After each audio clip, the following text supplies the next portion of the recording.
And I wanted to talk to you guys about it because I think the overriding question has been retribution or investigation. And we're cautious about that because they haven't said exactly what the problem is, other than there might be something in this book, da-da-da-da-da. How are you thinking about it? It's notable that a notable critic of Donald Trump had his home searched, right? This is something that people... You're saying notable, but like he's saying inevitable, right? Like that people felt like they were waiting for this to happen. I was sitting with when Tim Walz post-election started doing his tour of the country. I was with him in Wisconsin in April, and he said to me that he assumed that before very long we would have Trump's political opponents begin to be investigated and put in jail. Right. He said that was so that's a pretty wide spectrum politically from him to Miles Taylor. This is what Trump talked about a lot on the campaign trail last year. And people paid attention when Kash Patel, who ascended to the FBI, in the book he had written previously, had listed, like, these are the enemies. I want to play J.D. Vance, who was asked specifically about Bolton. Is Ambassador Bolton being targeted because he's a critic of President Trump? No, not at all. And in fact, if we were trying to do that, we would just throw out prosecutions willy-nilly like the Biden administration DOJ did, prosecutions that later got thrown out in court.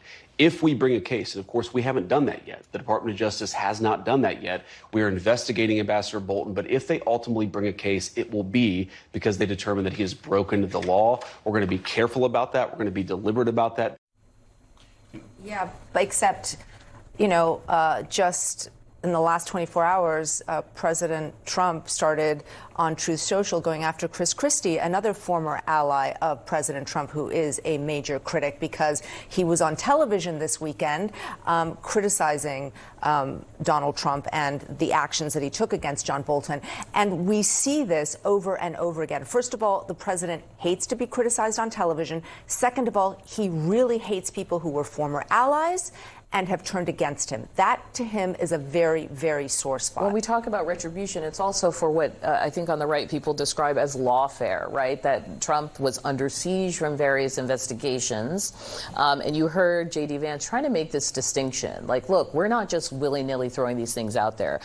Do you think that explanation holds? No, because I lived through, like all of us, what happened in the run-up to the raid on Mar-a-Lago, which now has sort of been transformed into this great sort of injustice done on Donald Trump. But let's remember what actually happened. There was an attempt over several months for the National Archives and then the Justice Department to retrieve these documents. I'm told by a former Justice Department official, how do these things go?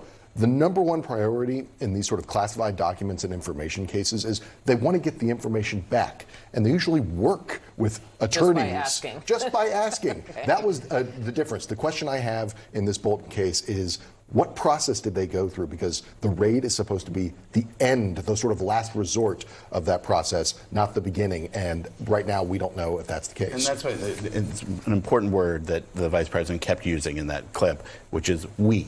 He says, we're doing this investigation. We're going after it. Not the FBI, not the Justice Department. He is very clearly saying that this is coming from the White House. The we there is not separate. Doing a lot of work. No, but could be a legal point to make later on. You guys stay with me, because while the FBI raids the home of Bolton, the administration is looking to a spike in arrests here in D.C. as proof that its crime crackdown is working. But if you look closer, you're going to see something else. More than 300 of those arrests since August 7th have been people without legal immigration status. That's 10 times the usual number of ICE arrests in a typical week. And one group being hit especially hard, delivery drivers. Here's video shared with CNN that shows a delivery driver being taken down by mass agents in Logan Circle. One law enforcement agent tells CNN the new tactic by ICE is to trail D.C. police officers to question people who get pulled over, leading to many of these arrests. And nationwide, more videos of ICE encounters are going viral. We're going to warn you, because some of these videos you see might be hard to watch. You can do that. You can do that. Grab it. The car. No, you can do that. You can do that. Why? What are you looking for? What are you looking for? All right, so this video shows the moment ICE officers arrested two brothers from Mexico. This happened in Connecticut. They're dragged from the car as they ask to see a warrant. And a disturbing bystander video then sees one of the men tased as he tries to run on the sidewalk, hitting his head as he falls to the pavement. The daughter of the driver spoke to CNN about seeing these images. It made